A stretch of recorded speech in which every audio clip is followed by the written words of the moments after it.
भारत का मुसलमान, एक बात बिल्कुल मैं स्पष्ट बता रहा हूं आपसे, अगर भारत का मुसलमान सो गया तो भारत सो जाएगा।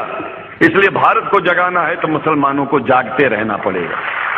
भारत जाग जाएगा, पूरी दुनिया जाग जाएगी।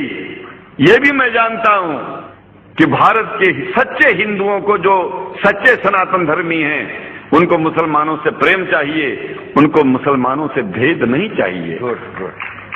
अगर कोई अच्छा हिंदू है, सच्चा हिंदू अपने को कहता है, तो पहले तो सनातन धर्म को मानता हो।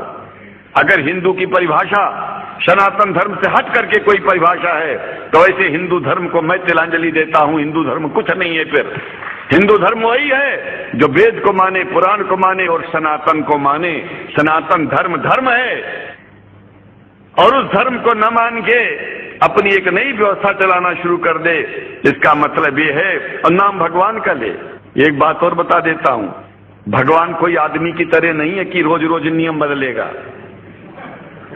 रोज रोज नियम बदलना आदमियों का काम है।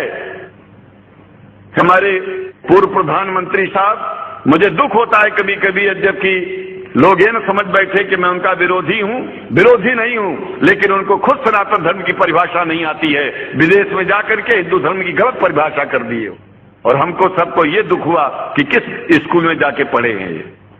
धर्म के बारे में बिना पढ़े हुए धर्म के बारे में बोलना गलत है। पहले धर्म को जान लेना चाहिए, फिर धर्म के बारे में बोलोगे तो प्रेम फैलेगा, शांति फैलेगी, इंसानियत सारे चारों तरफ, चारों दिशाओं में इंसानियत का प्रकाश होगा।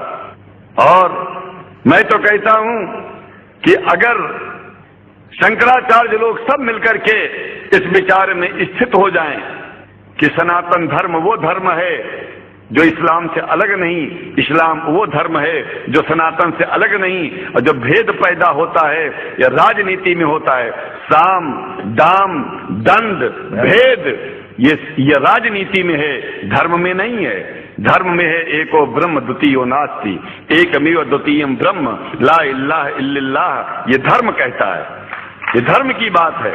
इसलिए हम भगवान की आराधना करते हैं, उपासना करते हैं। परमात्मा एक है, और परमात्मा बार बार नियम नहीं बदलता कि धरती पर इंसान बदलते जा रहे हैं तो परमात्मा अपना नियम बदलता चला जा रहा है। एक बात याद रखिएगा, जब तक शुरुआत हुई होगी और जब तक ये दुनिया रहेगी, ईश्वर का सिद्धांत एक था, एक है, एक ही रहेगा। मानने वाले आपस में भेद पैदा करें तो इसमें उसका कोई दोष नहीं है। दोष तो उन लोगों का है जो लोग भेद पैदा करके प्रतिष्ठा पाना चाहते हैं। खास करके इतना जान लीजिए, धर्म भेद को मिटाता है और राजनीति भेद को बढ़ाती है। राजनीति का स्तर केवल राष्ट्र की व्यवस्था तक है और धर्म पूरे विश्व के लिए है।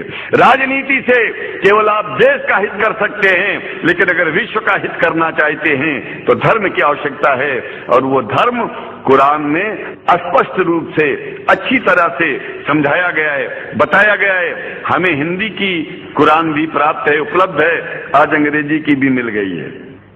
और हम तो चाहते हैं कुरान शरीफ सारी दुनिया में अगर इस ग्रंथ को पहुंचाया जाए, और पहुंचाना चाहिए। मैं तो मुसलमानों से एक जरूर बात कहूंगा कि आप लोग एक चीज का ध्यान दें, आपके पड़ोस में जिस भी भाषा को जानने वाला व्यक्ति रहता हो, जिस भी भाषा को, कोशिश कीजिए कि आप इस कुरान जैसे पवित्र ग्रंथ को उसको उसकी भाषा में पहुंचाइए। और मेरी समझ में सारी दुनिया में एक कुरान पहुंचेगा तो सारी दुनिया में शांति होगी, सारी दुनिया में अमन होगा, और सारी दुनिया में ऐसे ही इतने प्रेमियों के बीच में शंकराचार्य को पहुंचने में और बोलने में कोई दिक्कत नहीं होगी, संकोच नहीं होगा। आप लोग भी निडर हो जाइए, आप लोग भी संकोच छोड़िए। हम जानते हैं कभी कभी संकोच में, कभी कभी इस देश के कुछ जो फिरका परस्त लोग हैं, उनकी उल्टी सीधी योजनाओं में हम लोग एक दूसरे से मिल नहीं पाते। हम हाथ पसारे हुए आपके सामने खड़े हैं, आए हैं, हम आपको गले से लगा रहे हैं, लगाते हैं, दिल भी मिलाएंगे, गला भी मिलाएंगे, और जरूरत पड़ गई तो आप लोगों के लिए दिल कटाने की और सिर कटाने की जरूरत पड़ जाए तो इस्लाम की रक्षा के लिए शंकराचार्य आपका साथ देगा।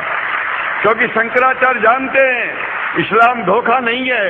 शंकराचार्य जानते हैं इस्लाम बर्बादी का रास्ता नहीं है। शंकराचार्य को पता है कि जो वेद में लिखा है वही कुरान में लिखा है, इसलिए हमारा धर्म नहीं छूटेगा, हमारा धर्म और आगे बढ़ेगा अगर हम मुसलमानों को अपना सगा मानते हैं। तो मुसलमान परमात्मा का बनाया है, आदमी का नहीं।